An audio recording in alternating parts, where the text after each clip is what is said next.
Hey, it's Lindsay from Buy, Sell, Love Durham. Thanks for checking out the content of this video. I'm pretty excited because it's a question I get asked on a pretty regular basis. Are we in a buyer's market or are we in a seller's market? Before we jump into that, if you like the content of these videos, please click subscribe so you can get them sent to you directly every week. And the content of these videos come from my working in real estate for 39 years, and I've done pretty much everything. I've bought, sold houses, renovated basement apartments. I've done severed land to build houses on. I've pretty much done everything. So you can rest assured that the content is fact-based and it's stuff that I've learned as I've moved through my days in the last 4 decades. So how do we determine whether we're in a buyer or a seller's market? Let's dig in and find out. So I'll start with, if you were hired by a grocery store to buy bottles of Coke, and let's say you bought 100 bottles of Coke at the first of the month. At the end of the month, you'd sold 50. That would tell you that you have enough supply of inventory to last the next month without replenishing it. Same in real estate. What we do is we look at how many houses were sold in the previous month, how many houses are for sale at the end of that month in the same price range or the same area, and that will determine how much inventory we have, how many months of supply of inventory we have. It's critically important to know whether you're in a buyer or seller's market. Give you an example. Whitby.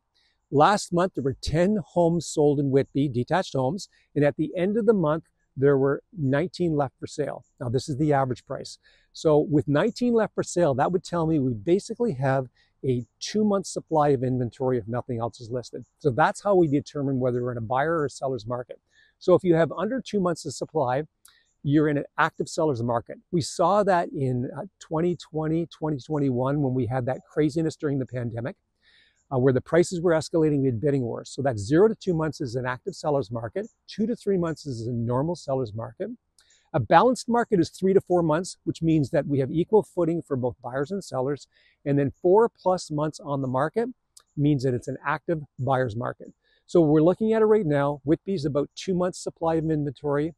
Oshawa's 3.5 months supply, and Clarington is 1.8 months supply of inventory, which means that if you're a buyer and you're in Oshawa, you've got a really good chance of getting a good deal because there's a lot of inventory.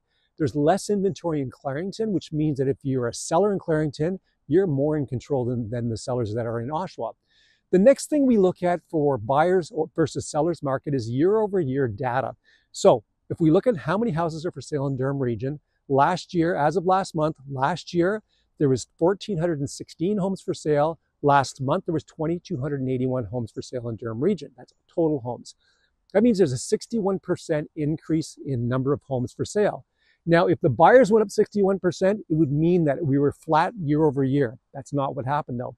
When I look at the sales last year, 770 homes sold. Last month, there was 779 homes. So what we've had is 61% inventory increase of homes for sale.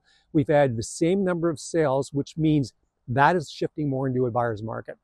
Now, the next thing we look at is days on market. Not as critically important, but last month it was 19 days on market for a house to get sold, and the year previous it was 14 days.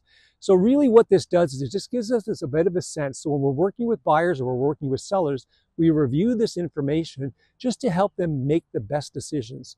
Now, if you've got any questions, shoot me a comment in the comments section, or you can email me or send me a message over my social media platforms. I'd be more than happy to help you out. I look forward to seeing you again.